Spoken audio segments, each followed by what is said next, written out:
And you guys have always been jealous of me. Always, since you were born. You came out crying about it.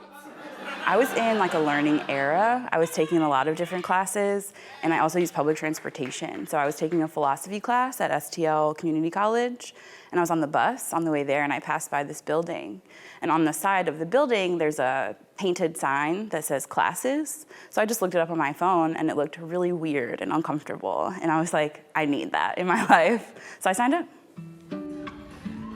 I was just trying to find something, and I didn't really expect it to be this, but eventually it became something that I wanted to do. It just like every time I would come to class, I was taking classes on Sunday nights, I would just leave and be like, I can't wait to do that again. But it wasn't like a big picture thing. It was just like, I like that, I wanna go again. And then probably around level 2 or 3, when I started coming to shows, I was like, I'm into this. Like, I really wanna do this. The Improv Shop is a long-form training center and theater. We've been in existence since 2009, and we produce long-form improv shows every Thursday, Friday, and Saturday night, as well as running classes where we teach people how to do long-form improvisation. There was one other Black woman in my class, Brittany, and I think that was really helpful for me. I knew that there was someone there that I could 100% relate to and I felt safe with, but she stopped signing up for classes. And then it was just me and other white people. In Chicago, when I was taking classes, this was like 2003, 2004, predominantly white people. And that's something that we've been keenly aware of here for the longest time, and trying to figure out ways to get the thing to be more diverse.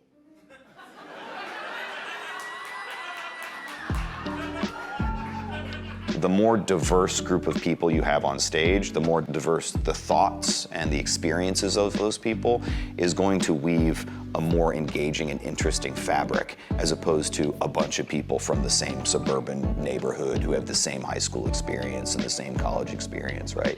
And that's where you get into more interesting and potentially difficult content when you have people from different backgrounds, because you have people that can speak from those experience places. I came to a show one night by myself, and one of our other teammates, Charles, was playing.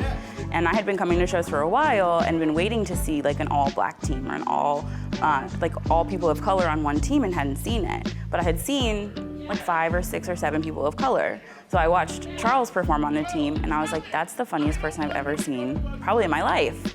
And something that Charles actually recently said about me is I have a lot of audacity. And so I went and I found Aaron, and I was like, we should make a team of all Black people. You, me, Charles, and whoever else. And then it just kind of went from there slowly. I think it excited everyone that kind of we talked to about it. So it just took on a life of its own. And then it kind of was out of my hands at that point, and like other Black people in the community were like, yes, we have to do that, and sort of made it happen from there, which was really like validating and exciting. Thank y'all so much. We are some Black people. Spent my whole adult life doing this at this point, I guess, because it's been like 9 years, kind of. I think like 2015, around that time is when I started. I was the only person of color in any of my classes. Conversations started happening about like diversity, or like the lack thereof, within our community. And so I got together with some folks and started working on like the scholarship. You know, we're just trying to get people in the building, and we had some like town halls where we would come together and, you know, discuss, you know, how we could make this space a safer and more inviting space, or kinder space.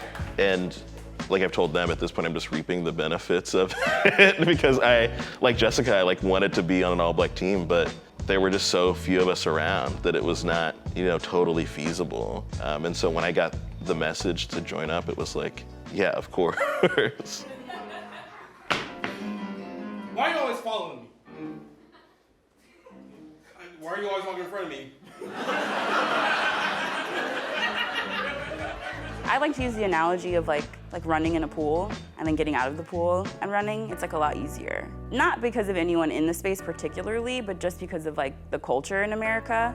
Sometimes as a Black person, you edit yourself or you modify yourself in ways when you're in a fully like white community, when you're alone. Yeah, so I feel like there was just certain things that I wasn't bringing to the table, especially in my improv. Like there are certain cultural things, you know? So when you're with people that share the same culture as you, it's a lot more freeing to just do whatever. You can say whatever, you can be your full self. It just felt so safe. It's very easy to be like my whole self the whole time, which I couldn't say before. It would be supported, but it wouldn't always be understood. It's like a lightning rod, right? Some black people can go on stage and then they can have more BIPOC people come in to see some black people do a show and realize, oh, this isn't just for white people. This is also for anybody that wants to participate.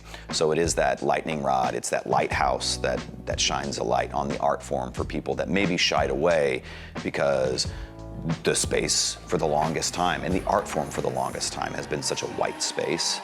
So to be able to start bending that and breaking that to allow for more people to come in, it's a huge deal.